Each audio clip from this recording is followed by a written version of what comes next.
वाकई में ये कई सारी जानकारियां जो है मिली हैं और आगे भी ये उम्मीद की जा रही है कि और भी इस तरह की जानकारियां मिलेंगी। बहुत शुक्रिया दिनेश जानकारी साझा करने के लिए। बिलासपुर रेल हादसे से जुड़ी बड़ी खबर आ रही है। ऑल इंडिया लोको स्टाफ एसोसिएशन ने रेल हादसे की केस स्टडी रिपोर्ट पर आपत्ति जताई है। संगठन ने कहा है कि केस स्टडी रिपोर्ट में लोको पायलट को गलत ठहराया गया, हम इसका विरोध करते हैं। संगठन ने कहा है कि बिना पूरी फैक्ट फाइंडिंग जांच के रिपोर्ट जारी की गई है। सीआरएस बीके मिश्रा से पदाधिकारियों ने 40 मिनट तक चर्चा की है। बातचीत के लिए आज दोबारा बुलाया गया। उधर डीआरएम ने मेमू ट्रेन का ब्रेक टेस्ट भी किया था। डेटा लॉगर में खुलासा हुआ है कि हादसे से कुछ सेकंड पहले इमरजेंसी ब्रेक लगा था। तो फिलहाल जो है लोको पायलट एसोसिएशन की तरफ से विरोध जाहिर किया जा रहा है। रिपोर्ट को जो तैयार किया गया उसमें लोको पायलट को जिम्मेदार ठहराने की बात जब सामने आई तो फिर जो लोको स्टाफ है वो लोको स्टाफ एसोसिएशन की तरफ से इस बात पर आपत्ति जाहिर की जा रही है। उमेश मौर्य संवाददाता साथ जुड़ गए हैं। उमेश, क्या कुछ बातें सामने आई अब तक इस मामले में?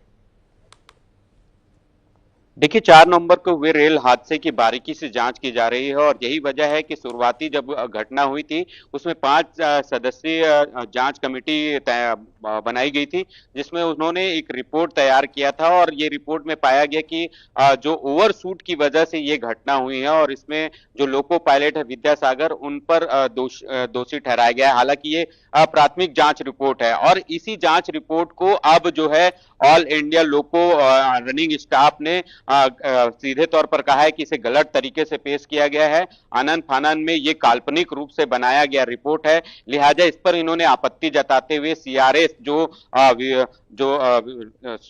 अधिकारी आए हुए हैं बीके मिश्रा, उनसे मुलाकात की और 40 मिनट तक इस पूरे मामले पर बातचीत करते हुए कहा कि इसे जल्दबाजी में बनाया गया रिपोर्ट है, लिहाजा इस पर ध्यान दिया जाए और ये गंभीर मामला है तो इसकी बारीकी से जांच होनी चाहिए। यही वजह है कि इस पूरे मामले पर आज भी उन रनिंग स्टाफ लोको पायलट के लोगों को बुलाया जाएगा, उनसे बातचीत की जाएगी संगठन के लोगों से। साथ ही डीआरएम की भी एक रिपोर्ट यहाँ पर एक खुलासा करती है कि उस घटना के दौरान एक इमरजेंसी ब्रेक लगाई गई थी, जिसकी वजह से गाड़ी जो है वो जाकर सीधे जो माल वहां जो मालगाड़ी है उससे टकराई थी।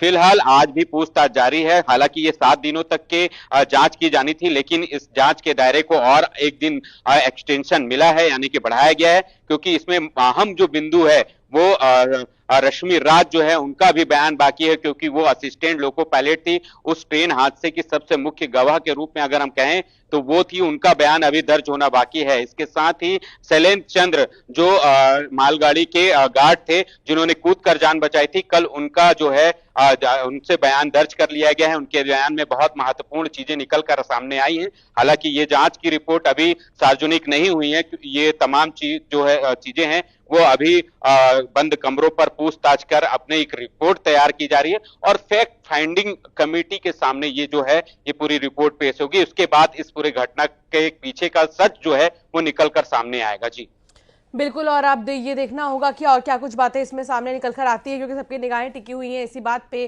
कि आखिर क्या वजह है, आखिर कहाँ का फेलियर रहा है, आखिर कहाँ लापरवाही रही है जिससे इतना बड़ा रेल हादसा हो गया। बहुत शुक्रिया उमेश जानकारी साझा करने के लिए। छत्तीसगढ़ में चिकित्सा